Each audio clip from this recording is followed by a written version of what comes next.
नमस्कार दोस्तों।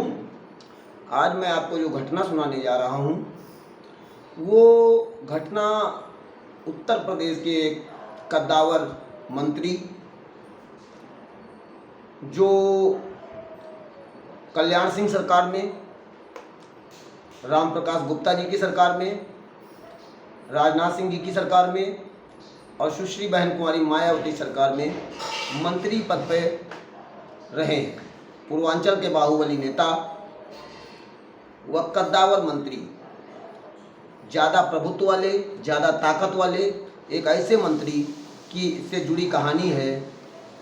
और लखीमपुर ज़िले की एक ऐसी कवित्री जो वीर रस की कविता कवियों वाले मंचों पर संचालित करती थी, उससे जुड़ी एक ऐसी कहानी। जब यह घटना घटित हुई उस समय पूरे प्रदेश में हलचल सी मच गई थी। मैं घटना शुरू करूं इससे पहले ये बता दूं कि उनका इतना ज़्यादा रसूख था कि उस समय पुलिस प्रशासन तक के उनकी एक अच्छी धमक थी और पूर्वांचल गोरखपुर के रहने वाले इस बाहुबली नेता को बहुत से लोग डरते भी थे। घटना है 9 मई 2003 की।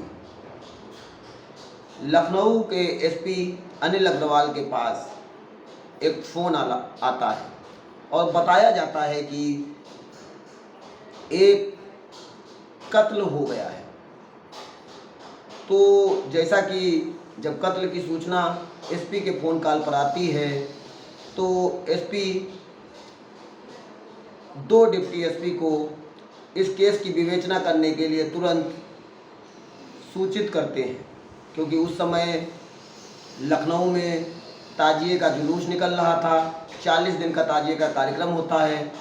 लखनऊ में बहुत ज़्यादा प्रशासन व्यवस्था चुस्त दुरुस्त करनी होती है। तो जो दो एसपी थे उसमें एक ट्रांसगोमती के सत्येंद्र वीर सिंह जी और एक श्री राजेश पांडे जी, दोनों लोगों को केस की विवेचना करने के लिए लगाया गया।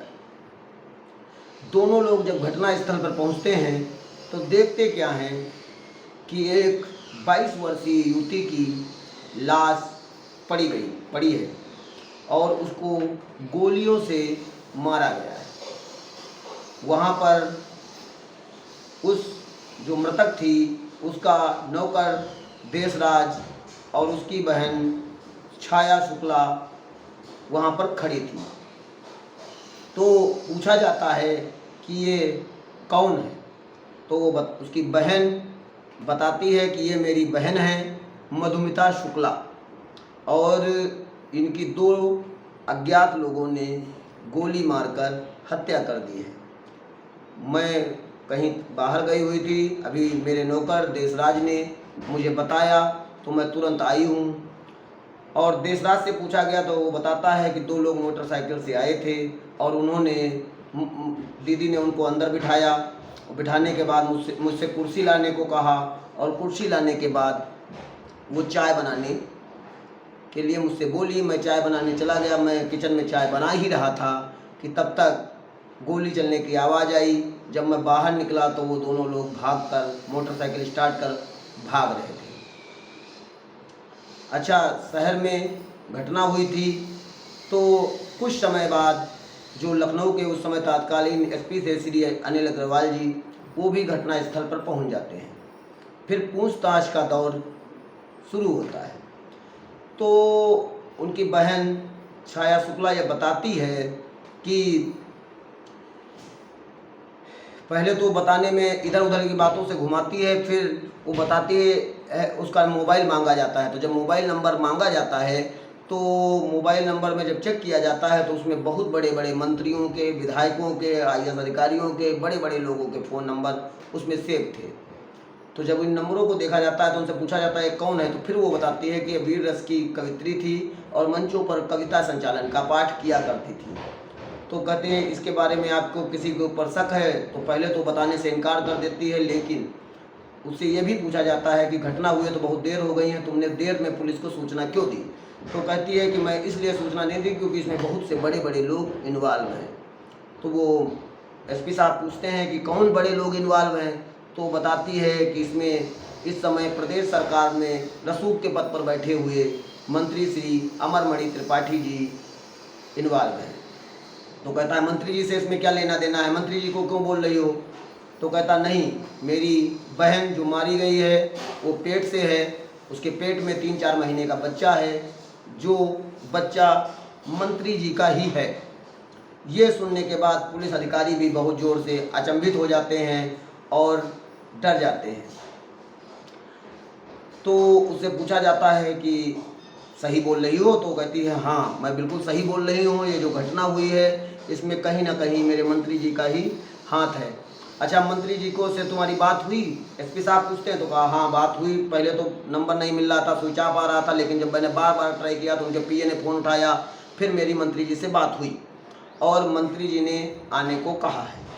अच्छा, पुलिस अधिकारी घटनास्थल का मुआयना करते हैं। सारी जांच पड़ताल करने के बाद लाश को पोस्टमार्टम के लिए लखनऊ का जो मेडिकल कॉलेज है वहाँ भेज दिया जाता है। 9 मई की शाम की घटना थी और 10 मई को पोस्टमार्टम के लिए सुबह शुरू होता है। वहाँ पर मंत्री जी भी अपने पूरे आदमियों के साथ, लाव लश्कर के साथ पहुँचते हैं और मंत्री जी ये प्रयास करते हैं कि इस लाश को जल्द से जल्द पोस्टमार्टम करा के इसके घर भेज के अंतिम संस्कार कर दिया जाए। मंत्री जी के पावर की वजह से जल्दी उसका पोस्टमार्टम हो जाता है, जबकि पोस्टमार्टम पूरे पैनल के माध्यम से कराया जाता है, डॉक्टरों की एक टीम के माध्यम से कराया जाता है और जल्दी जल्दी गाड़ी में बिठा के उसको लखीमपुर भेज दिया जाता है। अच्छा, जब लाश यहाँ से निकल जाती है उसके कुछ समय बाद सत्येंद्र वीर सिंह जी और राजेश पांडे जी के मन में ख्याल आता है कि जो पेट में बच्चा था उसके DNA का सैंपल नहीं लिया गया है। लेकिन अब किसी की भी हिम्मत नहीं पड़ रही थी कि वो एसपी साहब से बात करे कि DNA सैंपल के लिए कहे। तो एक उस समय दैनिक जागरण के पत्रकार हुआ करते थे, बहुत वरिष्ठ पत्रकार हुआ करते थे, उनके माध्यम से ये सूचना एसपी साहब तक पहुंचाई जाती है। एसपी साहब को भी लगता है कि अगर हाँ DNA का जांच ना की गई तो आगे तो इस केस का खुलासा करना बहुत ही कठिन हो जाएगा। वो फिर पता लगाते हैं कि लाश कहाँ तक पहुंची है। तो पता लगता है कि लाश तो लखीमपुर पहुंचने वाली है, 20-25 किलोमीटर बची होगी। तो वो तुरंत उस समय के जो तत्कालीन एसपी लखीमपुर थे उनको फ़ोन किया जाता है और उनसे कहा जाता है कि लाश को पुनः वापस लेकर आप लखनऊ आइए। लेकिन कोई कितना भी आपको मना करे, लेकिन आपको मानना नहीं है, आपको पूरी हिम्मत के साथ इस लाश को लेकर पुनः आना है। इसका और ये भी नहीं बताया जाता है कि किस उद्देश्य से आना है। अच्छा, लाश को यहाँ लाया जाता है, लाने के बाद पुनः उसका DNA सैंपल लिया जाता है, जो पेट में गर्भ में बच्चा पल रहा था। DNA सैंपल लेने इसमें मंत्री जी भी पूरा पावर लगाते हैं कि इसको रोका जाए, लेकिन इधर उधर बड़े अधिकारियों से फ़ोन भी कराते हैं, लेकिन उस समय के जो एसपी थे श्री अनिल अग्रवाल जी, वो उनकी कोई भी बात नहीं मानते हैं और जांच पड़ताल को पूरी तरह से कंप्लीट करके रख लेते हैं। और जहाँ पर DNA सैंपल रखा जाता है वहाँ पर डॉक्टरों को भी सख्त आदेश दिया जाता है कि ये किसी प्रकार से बदलने ना पाए और पुलिस अधिकारियों की वहाँ पर ड्यूटी लगाई जाती है और ईमानदार पुलिस अधिकारियों का चयन कर वहाँ पर ड्यूटी लगाई जाती है कि कोई लालच में, लोभ में या डर में या पावर के धमक में कहीं इसको चेंज ना कर दे। उसके बाद उस समय यूपी के सूबे की मुख्यमंत्री हुआ करती थी बहन मायावती बहन जी उस समय प्रदेश से बाहर थी और यहाँ पर सूबे के अखबारों में मंत्री जी से संबंधित केस होने की वजह से प्रकाशित हो जाता है। पूरे उत्तर प्रदेश में हलचल सी मच जाती है। ऐसे में जब बहन मायावती जी आती हैं तो तुरंत मंत्री जी श्री अमरमणि त्रिपाठी जी वहाँ पहुँच जाते हैं। वो बहन मायावती को बताते हैं कि बहन जी, ये आपकी पार्टी को और मेरी राजनीतिक छवि को धूमिल करने का प्रयास किया जा रहा है। मेरा इस केस से कोई लेना देना नहीं है। लोग फर्जी ही मेरे को बदनाम कर रहे हैं। अब ऐसी स्थिति में वो ये भी बताते हैं कि यहाँ पर एक जो डिप्टी एसपी हैं श्री राजेश पांडे जी, उनका अभी आपने मेरे माध्यम से ट्रांसफ़र भी करवाया था, लेकिन उनसे मेरी वैसे भी बटरी नहीं खाती है और कहीं ना कहीं पुलिस अधिकारियों द्वारा भी मुझे फंसाने का प्रयास किया जा रहा है। अच्छा, मुख्यमंत्री जी पूरी बात को गंभीरता से समझती हैं। समझने के बाद वो कहता है इन अधिकारियों को हटाया जाए, इनका ट्रांसफ़र किया जाए, पूरा प्रयास करता है। उस समय मायावती बहन जी के जो प्रमुख सचिव हुआ करते थे श्री PL पुनिया, जो कुछ समय पहले बाराबंकी के सांसद भी रहे हैं, कांग्रेस के वरिष्ठ नेता हैं, पहले IAS अधिकारी थे, उनको बताया जाता है और फिर बहन जी के ऊपर दबाव बनाकर श्री राजेश पांडे जी का ट्रांसफ़र जालौन के लिए कर दिया जाता है। राजेश पांडे जी बहुत ही ईमानदार, कर्मठ और अपने कार्य के प्रति ईमानदार छवि वाले अधिकारी थे। उनको पूरे उत्तर प्रदेश में सभी लोग जानते हैं कि वो जिस केस को बहुत ईमानदारी के साथ करते थे। फिर उनका ट्रांसफ़र हो जाता है, जांच की प्रक्रिया आगे चलती है। 2-3 दिन तक के पूरे उत्तर प्रदेश की राजनीति में, अखबारों में, जनता में भूचाल सा लगा रहता है। राजनीति, प्रदेश की राजनीति देश तक के भी हिल जाती है। ऐसी स्थिति में मायावती जी गंभीरता को देखते हुए ये जांच 17 मई को CBI को सौंप देती है। CBI जब जांच के लिए जो CBI के अधिकारी नियुक्त किए गए थे श्री राजा बालाजी, जो डिप्टी FCP होते हैं और इस जांच की शुरू करते हैं। जांच जब शुरू होती है तो पता ये चलता है कि मधुमिता शुक्ला कविता के लिए मंचों पर जाया करती थी। पहले वो छोटे स्तर पर लखीमपुर में ही छोटे मंचों को शेयर करती थी, फिर धीरे धीरे लखनऊ, कानपुर महानगरों में उनकी ख्याति बढ़ी। फिर देश में भी बहुत से बड़े बड़े कार्यक्रमों में, IIT कॉलेजों में जाया करती थी, जिससे उनकी ख्याति दिन प्रतिदिन बढ़ती जा रही थी। और उस ख्याति को देखते हुए एक दिन गोरखपुर में कार्यक्रम था, जिसमें श्री मंत्री जी की माता जी श्री सावित्री देवी जी और उनकी 2 बेटियां भी उसमें आती हैं और उन्हें उनकी कविता सुनती हैं। कविता के बाद प्रभावित हो जाती हैं और प्रभावित होने के बाद उनको अपने घर में आमंत्रण देती है।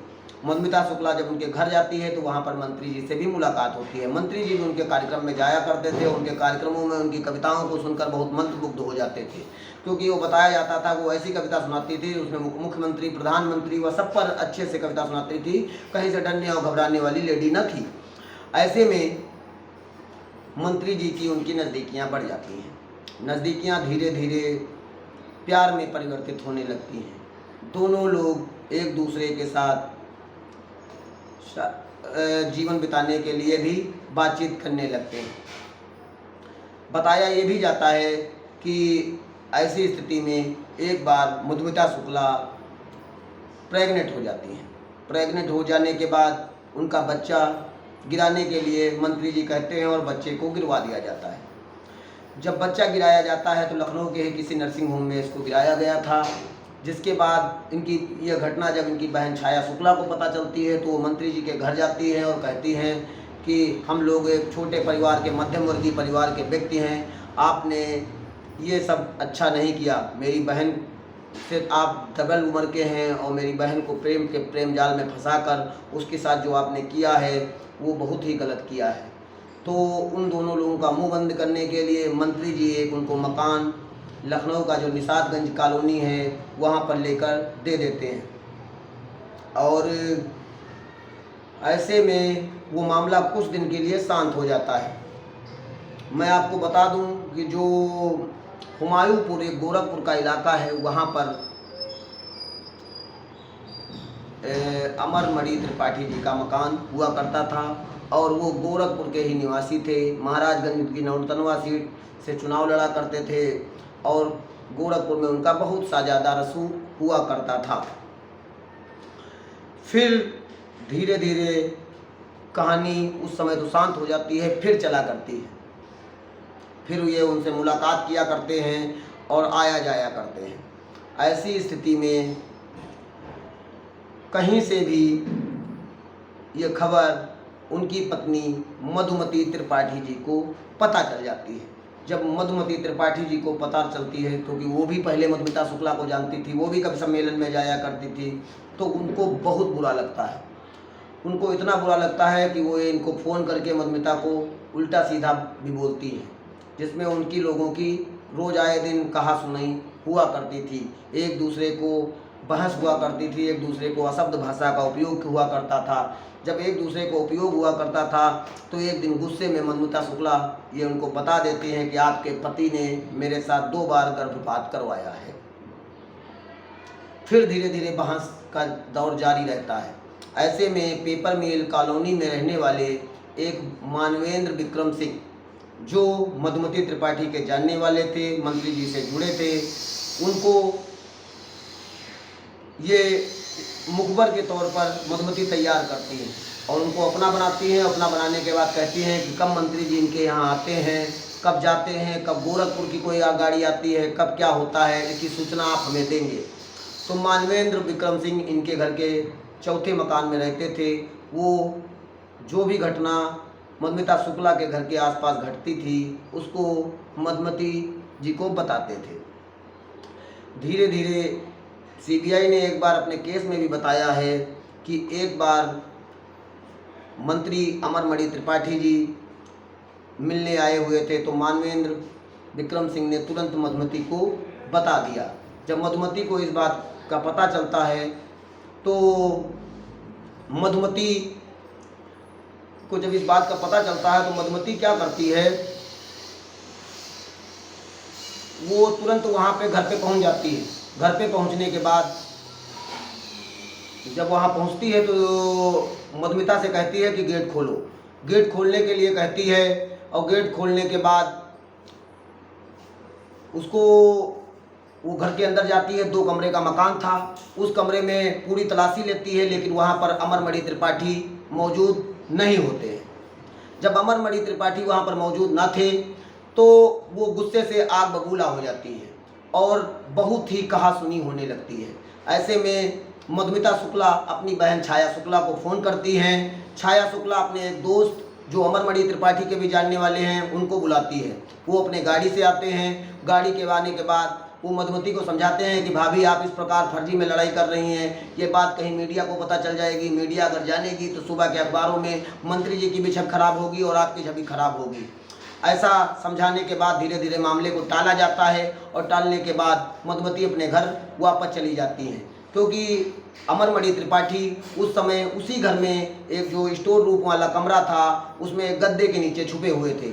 जब गद्दे में वो छुपे थे, जब ये चली जाती हैं तो वो बाहर निकलते हैं और फिर वही व्यक्ति जो फैसला करने ले आया था वो उनको लॉरेंस, एक कॉलोनी है हजरतगंज के पास कॉलोनी है जहाँ पर इनका लखनऊ में मकान हुआ करता था, वहाँ पर छोड़ कर आता है। लेकिन उस घटना से मधुमती ये मन में ठान लेती हैं कि कहीं ना कहीं इसकी हत्या करवा देनी है। हत्या के लिए वो प्लान बनाने लगती हैं। एक उनका ममेरा या कजिन का भाई हुआ करता था रोहित चतुर्वेदी को अपने पास बुलाती हैं और पहली बार किसी व्यक्ति से ये बताती हैं कि देखिए मेरे पति मान नहीं रहे हैं और वो लड़की भी नहीं मान रही है, और कहीं ना कहीं वो दोनों लोग आपस में मिलते हैं और मिलने के बाद संबंधों को आगे बढ़ते चले जा रहे हैं, जिससे मेरा परिवार उजड़ रहा है। तो तुम ऐसा करो, कोई ना कोई एक ऐसा व्यक्ति ढूंढो जो इसका काम तमाम कर दे। तो पहले तो रोहित चतुर्वेदी इस काम के लिए मना कर देता है। वो कहता है कि मैं ये काम नहीं कर सकता दीदी, क्योंकि मैं अगर काम करूँगा, अगर मंत्री जी को पता चल गया तो मंत्री जी मुझे ज़िंदा नहीं रहने देंगे, मुझे भी मार डालेंगे। मैं इस तरह के काम के लिए तैयार नहीं हूँ। अगर आप मंत्री जी से सहमति दिला दें तो मैं ये काम कर सकता हूँ। तो कहता है तुम काम की तैयारी करो, मैं मंत्री जी से बात कर लूँगी। अच्छा, मंत्री जी से बात करने के लिए जब कहा जाता है तो मंत्री जी भी कहते हैं कि चलो ठीक है, अगर करना है तो कर दो, लेकिन ये काम जिस दिन भी करना हमको बता देना, मैं उस दिन लखनऊ में नहीं रहूँगा और मैं कहीं बाहर चला जाऊँगा, कहीं से भी मेरा नाम नहीं आना चाहिए। अच्छा, उसी टाइम 14 अप्रैल 2003 को अंबेडकर की जयंती होती थी। उसमें मंत्री जी को भी कार्यक्रमों में जाना होता था और मधुमिता शुक्ला को भी उन कार्यक्रमों में जाना था। उस दिन मधुमती रोहित चतुर्वेदी से कहती है कि आप इस घटनाक्रम को करवाइए, लेकिन रोहित चतुर्वेदी कहता है आज पूरे प्रदेश में अंबेडकर की जयंती है, वहाँ पर बहुत से लोग आए हैं, ऐसे समय पर यह घटनाक्रम नहीं किया जा सकता। तो मधुमती कहती है कि आप किन लोगों से काम करवा रहे हैं, तो वो उनको मिलाता है कि वो एक संतोष राय नाम का व्यक्ति था जिससे मधुमती को मिलाया जाता है। फिर धीरे धीरे इस घटनाक्रम के लिए मामला तैयार किया जाता है।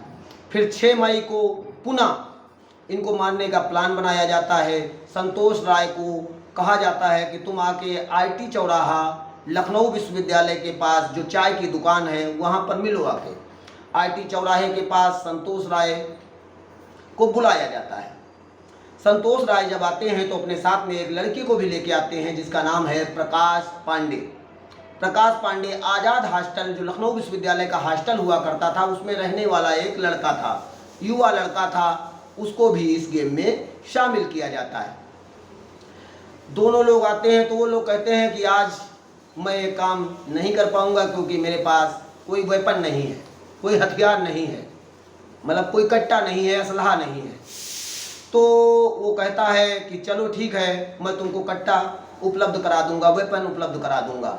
उसके बाद गोरखपुर में एक बहुत बड़े व्यापारी हुआ करते थे, अमरनाथ त्रिपाठी जी। अमरनाथ त्रिपाठी को लोग कहते थे कि ये कट्टे वट्टे सप्लाई का काम करते हैं। रोहित चतुर्वेदी उनसे संपर्क करता है और उनको कट्टा उपलब्ध कराया जाता है। फिर संतोष राय को नंबर देता है, कहता है मधुमिता शुक्ला कवित्री हैं, ये उनका नंबर है, आप उनसे कवि सम्मेलन के आयोजन के लिए अगर बात करोगे तो वो तुमको बता भी देंगी कहाँ पर हैं और कैसे उनसे मुलाकात हो पाएगी। 8 तारीख को ये लोग प्लान बनाते हैं और प्लान बनाने के बाद उसको फ़ोन करते हैं। जब फ़ोन करते हैं तो वो पहले वहाँ जाते हैं, मानवेंद्र सिंह से मिलते हैं तो मानवेंद्र सिंह कहता है कि आज तो घर पर नहीं है। फिर वो लोग वापस चले आते हैं। जब वो वापस चले आते हैं तो मधुमती को ये बात पता चलती है तो मधुमती बहुत नाराज़ हो जाती है और कहती है कि तुम लोग ये काम नहीं कर पाओगे, तुम लोग इस काम से हट जाओ, मैं किसी दूसरे से ये काम करवा लूँगी। ऐसे में जब मधुमती इस चीज़ से नाराज़ हो जाती है तो 9 तारीख को पुनः ये लोग इस घटना को करने के लिए जाते हैं। जब 9 तारीख को ये जाते हैं तो जब वहाँ पहुँचते हैं तो पहले फ़ोन करते हैं कि मुझे कवि सम्मेलन के आयोजन के लिए बात करनी है। आयोजन के लिए जब बात करनी है तो वो वहाँ देखती है, मधुमिता उस दिन घर में ही थी और घर में होने के बाद मधुमिता कहती है कि मेरा नाम सत्यप्रकाश है। संतोष राय अपना नाम सत्यप्रकाश बताता है तो वो कहती है आइए भैया बैठिए, और घर में अंदर ले जाती है और अपने नौकर देशराज से कहती है कि जाओ चाय बना लाओ और कुर्सी डालो आके। देशराज कुर्सी डाल देता है, कुर्सी डालने के बाद वो चाय बनाने चले जाता है। तब तक प्रकाश पांडे और संतोष राय के द्वारा उनकी हत्या कर दी जाती है। हत्या के बाद उनकी मृत्यु हो जाती है और फिर पहले मैं आपको बता चुका हूँ, फिर पुलिस को फ़ोन किया जाता है। अच्छा, अब सीबीआई अपनी जांच कर रही थी। जांच को रोकने के बहुत से प्रयास किए गए। उसमें एक ऐसा भी प्रयास किया गया कि आईआईटी कानपुर का एक लड़का हुआ करता था अनुज मिश्रा, जिसमें मंत्री जी द्वारा ये भी बताया गया कि कहीं ना कहीं उसका विवाह 2002 में अनुज मिश्रा आईआईटी के छात्र के द्वारा के साथ हो चुका है। और एक उस समय के इंस्पेक्टर हुआ करते थे वाई के दीक्षित क्योंकि मंत्री जी के साथ तैनात रह चुके थे, उनको ये लगाया जाता है कि आप आईआईटी कानपुर जाओ, क्योंकि सीडीआर उन्होंने निकलवाई थी। सीडीआर में अनुज मिश्रा ने मधुमिता शुक्ला से बहुत बार बात की थी और उसके लिए उस समय इनका एक हुआ करता था संजय लड़का हुआ करता था और एक गंगा नारायण दीक्षित हुआ करते थे। उनको भी तैयार किया जाता है कि तुम लोग ये कहोगे कि इसकी शादी हो गई है, मैंने पंडित का काम किया है और संजय ने नाऊ का काम किया है। और उसके लिए जो अनुज मिश्रा का एक दोस्त था ऋषि खरे, वाई के दीक्षित वहाँ जाते हैं और उसको प्रेशर बनाते हैं कि तुमको ये कहना है कि अनुज मिश्रा से मधुमिता की शादी हो चुकी है। तो वो कहता है मैं ऐसा नहीं कहूँगा क्योंकि मुझे मालूम है कि अभी अनुज मिश्रा की शादी ही नहीं हुई है। तो कहता अगर तुम नहीं कहोगे तो मैं तुम्हारे पास कट्टा दिखा के तुमको जेल भेज दूंगा। डर की वजह से वो ये कहने के लिए तैयार हो जाता है, लेकिन बाद में वहाँ से वो कैसे चला आता है कि जब कहना हो तो बताना, मैं चला आऊँगा।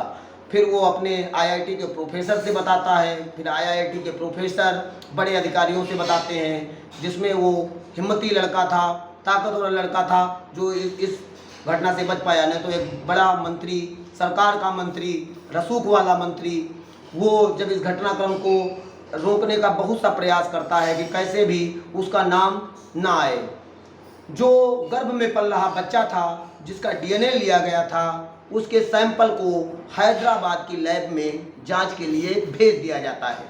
जांच जब पूरी हो जाती है तो जांच में ये पाया जाता है कि ये जो बच्चा था ये माननीय मंत्री अमरमणि त्रिपाठी जी का ही था। जांच पूरी करने के बाद सीबीआई के जो अधिकारी थे श्री राजा बालाजी उस जांच को पूरी तरीके से करते हैं और करने के बाद कड़ी से कड़ी जोड़ी जाती है, पॉइंट से पॉइंट मिलाया जाता है, सभी लोगों के बयान दर्ज किए जाते हैं, जांच की जाती है, घटनास्थल का मुआयना किया जाता है, घटनास्थल पे लोगों की सीडीआर निकाली जाती है। समस्त पहलुओं की विस्तृत और गहन जांच के उपरांत